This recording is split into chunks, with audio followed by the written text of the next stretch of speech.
राष्ट्रपति चुनाव के एक दिन पहले यशवंत सिन्हा ने आखिरी अपील की। बोले, राष्ट्रपति चुनाव महज दो व्यक्तियों का नहीं है। सिन्हा की अपील का क्या होगा कोई असर?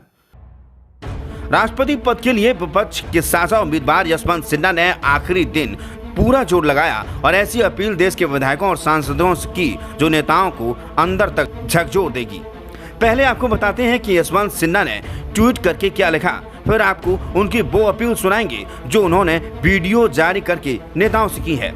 यशवंत सिन्हा ने ट्वीट करते हुए लिखा कि इस साल राष्ट्रपति चुनाव दो व्यक्तियों के बीच नहीं बल्कि दो विचारधाराओं के बीच का चुनाव है। केवल एक पक्ष हमारे संविधान में निहित प्रावधानों और मूल्यों की रक्षा करना चाहता है।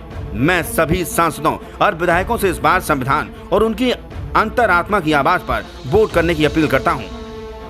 आइए आपको अब वो यशवंत सिन्हा का वीडियो भी दिखाते हैं जिसमें उन्होंने भावुक अपील की है। इस बार का राष्ट्रपति चुनाव बहुत असाधारण परिस्थिति में हो रहा है। हमारे देश के सामने विभिन्न क्षेत्रों में नाना प्रकार की समस्याएं हैं, लेकिन सबसे बड़ी जो समस्या है वो है संविधान की रक्षा की।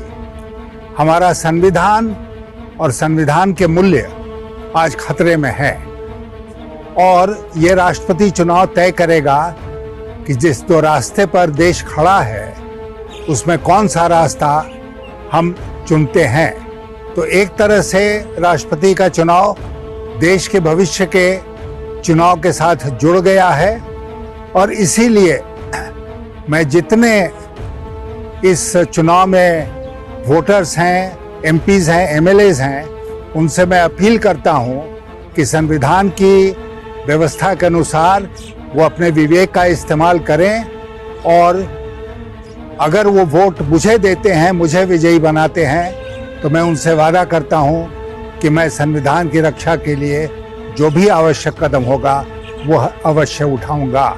इस चुनाव में जैसा कि आप अवगत हैं, पार्टियों की तरफ से कोई व्हिप जारी नहीं होता है और जो वोट है वो सीक्रेट है। इस व्यवस्था करने के पीछे जो संविधान के निर्माताओं का उद्देश्य था वो यह था कि जितने भी एमपीज और एमएलएज हैं इस देश में वो इस चुनाव में अपने विवेक का इस्तेमाल करें और जो उचित समझते हैं वही कदम उठाएं।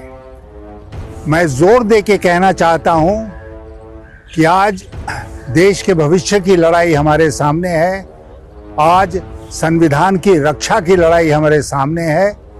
ये दो व्यक्तियों की लड़ाई नहीं है, ये दो विचारधाराओं की लड़ाई है और इसीलिए मैं आपसे अपील करना चाहता हूं कि आप अपना मत मेरे पक्ष में दें और आपसे वादा करता हूं कि मैं संविधान की पूरी तरह से रक्षा करूंगा।